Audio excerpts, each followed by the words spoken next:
Body বিল্ডারদের ক্ষেত্রে একটা কথা অনেকে জিজ্ঞেস করে যে তারা জামা কাপড় কেন পরে না, ন্যাংটা লাগে, দেখতে খারাপ লাগে, এটা দর্শকদের প্রশ্ন। এটা মূলত আমাদের এখানে 10 মিনিটের হয়তোবা আপনাদের এই এই পোশাকটা দেখে যদি জাজ করেন, কারণ আমরা সারা বছর ভালো কিছু করার জন্য, যেমন আমরা যারা বডি বিল্ডিং করে আমরা কখনো মদ, জুয়া, গাঁজা এগুলোর সাথে এডিক্টেড না, কিন্তু ওটা যদি আপনারা মাইনা নিতে না পারেন যে 10 মিনিট কেন আমরা এভাবে থাকি, আমার বডিটা যদি না শো করতে পারি তাহলে তো আপনি কিভাবে বুঝবেন যে আমার ফিটনেসটা এমন। আমাদের সাথে আছে একজন বডি বিল্ডার ভাই, একটু পরে ওনার প্রতিযোগিতা, যে নামটা একটু বলেন। আমার নাম নাজির আহমেদ। আচ্ছা, জিম করতেছেন কত বছর ধরে? আমি জিম করি প্রায় 25 বছর ধরে।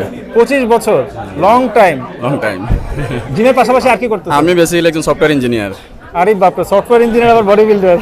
বডি বিল্ডার শখ থেকে করা আর কি, ফিটনেস আসলে ঠিক রাখার জন্য বডি বিল্ডিং করা, আর কিছু না। আচ্ছা, আমরা চাই যে দেশের মানুষ, দেশের যারা ইয়ংস্টার আছে, পোলাপাইন আছে, ওরা যেন ফিট থাকে, বডি বিল্ডিং করে, নিজেকে সচেতন রাখে, ফিট থাকে। ওই জন্য আসলে যে যে প্রফেশনে থাকুক, ডক্টর হোক, ইঞ্জিনিয়ার। সফটওয়্যার বিল্ড করেন? হ্যাঁ, সফটওয়্যার বিল্ড করি। কি ধরনের সফটওয়্যার বানান আপনারা? আমরা ইআরপি আছে, অ্যাপ্লিকেশন আছে, ইআরপি অ্যাপ্লিকেশন এবং অ্যাপস ডেভেলপমেন্ট। আচ্ছা, তো আপনার কোম্পানির নাম কি, যদি কেউ যোগাযোগ করতে চায়? Beta software solutions. হ্যাঁ, বিটা সফটওয়্যার সলিউশনস।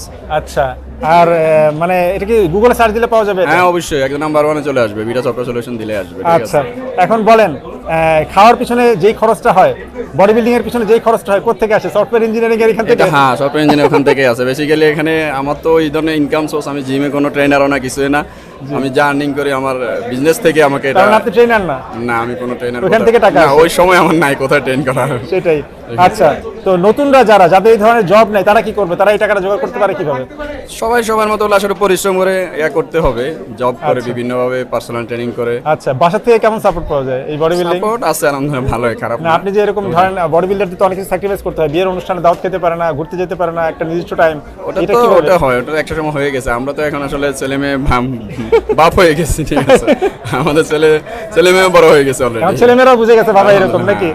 আচ্ছা, নতুনদের উদ্দেশ্যে যদি একটা মেসেজ দিতে চান? নতুনরা বলে সবাই আপনারা ফিটনেস ঠিক রাখেন, বডি বিল্ডিং করুন বা না করুন, ফিটনেস ঠিক রাখেন, জিম করেন, নিয়মিত সুস্বাস্থ্য থাকার জন্য সুস্বাস্থ্য ডায়েট মেনটেন করে খাওয়া দাওয়া করেন, ভালো থাকেন, এটাই আমরা আশা করি। আচ্ছা, বডি বিল্ডিং সাপোর্ট করেন। বডি বিল্ডারদের ক্ষেত্রে একটা কথা অনেকে জিজ্ঞেস করে যে তারা জামা কাপড় কেন পরে না, ন্যাংটা লাগে, দেখতে খারাপ লাগে, এটা দর্শকদের প্রশ্ন। এটা মূলত আমাদের এখানে 10 মিনিটের হয়তোবা আপনাদের এই এই পোশাকটা দেখে যদি জাজ করেন, কারণ আমরা সারা বছর ভালো কিছু করার জন্য, যেমন আমরা যারা বডি বিল্ডিং করে আমরা কখনো মদ, জুয়া, গাঁজা এগুলোর সাথে এডিক্টেড না, তো আমরা সারা জীবন ভালো থাকার জন্য 10 মিনিটের জন্য যদি জাজ করেন যে 10 মিনিট আমরা একটা হয়তো এটা এক্সপোজ করি, বডিটা কেমন হয়, ওটা দেখে অনেকে এক্সপায়ার হয়, তাই না? কিন্তু ওটা যদি আপনারা মাইনা নিতে না পারেন যে 10 মিনিট কেন আমরা এভাবে থাকি, হ্যাঁ, এটার পিছনে তো অনেক রিজন আছে।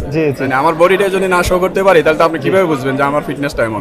আচ্ছা, আজকে তো একটু পরে আপনার খেলা, এক্সপেকটেশন কি, চ্যাম্পিয়ন নাকি? ইনশাআল্লাহ ভালো তো সবাই আশা করে, আমিও সেটাই ভালো আশা করি, আল্লাহ যেটা। আমরাও দোয়া করি একটু পরে আপনার খেলা, আমরা খেলাটাও ভিডিও করব, দেখাবো ইনশাআল্লাহ। দোয়া করি আপনি ভালো একটা পজিশনে যান, ভালো একটা প্লেস পান। বেস্ট উইশেস করি, থ্যাংক ইউ ভেরি মাচ। চ্যানেলকে বেস্ট উইশেস। জি, থ্যাংক ইউ, আসসালামু আলাইকুম, টেক কেয়ার ভাই।